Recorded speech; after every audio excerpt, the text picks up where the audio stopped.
Olá pessoal, bem-vindos! Hoje a gente vai mergulhar num estudo de economia que vira de cabeça para baixo uma ideia muito comum sobre salários e preços.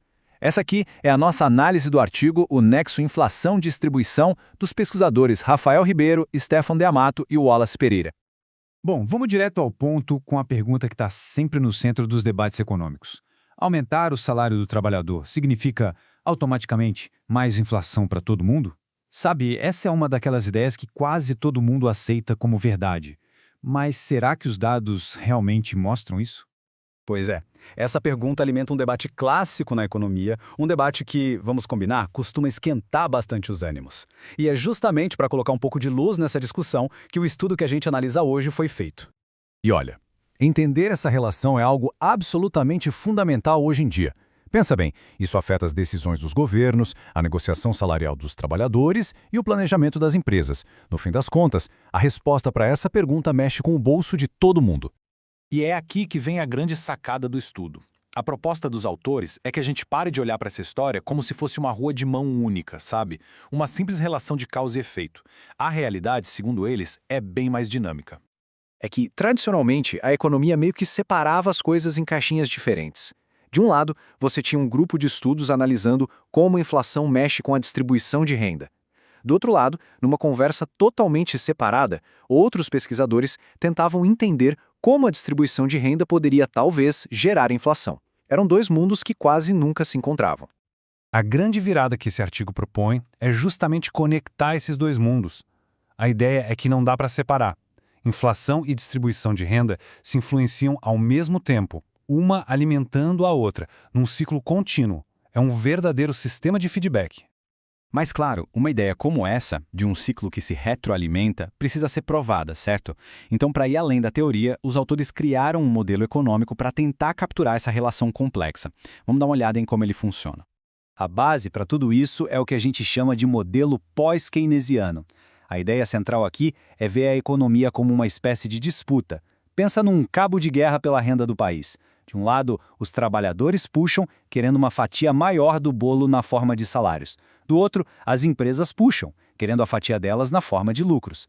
A inflação nesse modelo surge justamente dessa tensão, desse conflito. E é aqui que o modelo mostra uma dinâmica incrível, um ciclo completo. Acompanhe o raciocínio. Salários mais altos podem, sim, aumentar os custos de produção num primeiro momento. Isso pode gerar inflação, que por sua vez corrói o poder de compra desses mesmos salários. Até aqui é a história que a gente costuma ouvir, só que o modelo vai além, e esse é o ponto-chave.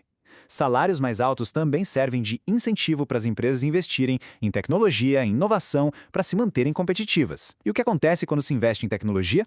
A produtividade aumenta, a economia passa a produzir mais e melhor. E o resultado final disso? Uma pressão menor sobre os preços. O ciclo se fecha de uma forma que desafia totalmente o senso comum. Ok, a teoria é bem interessante, mas e na prática? Será que isso funciona no mundo real? Bom, os autores não ficaram só na teoria. Eles foram testar o modelo usando uma quantidade gigantesca de dados. E quando eu digo gigantesca, não é força de expressão, não. A análise cobriu nada menos que 133 países num período de 24 anos. Isso dá um peso e uma credibilidade enorme para as conclusões do estudo. Agora, como é que se testa esse problema de quem veio primeiro, o ovo ou a galinha, usando dados? Para isso, foi preciso usar um método estatístico bem específico chamado PVAR. Pensa nele como uma ferramenta que consegue olhar para os dois lados da rua ao mesmo tempo. Ele não só analisa se os salários afetam a inflação, mas também se a inflação, por sua vez, afeta os salários. É a ferramenta perfeita para entender esse tipo de ciclo. E então chegamos ao primeiro grande resultado, e ele é surpreendente. A análise dos dados revelou que um aumento na fatia da renda que vai para os salários não só não aumenta a inflação, como, na verdade, está associado a uma queda da inflação no futuro. E o tamanho desse efeito fica muito claro quando a gente olha para os números. Um aumento de 1% na participação dos salários foi associado a uma queda de 1,28% na inflação futura. É uma relação inversa e estatisticamente bem forte que os dados de mais de 100 países confirmam. E o estudo também confirmou o outro lado da moeda, o outro lado do ciclo. Um pico inesperado de inflação tendeu a ser seguido, no período seguinte, por um aumento na participação dos salários.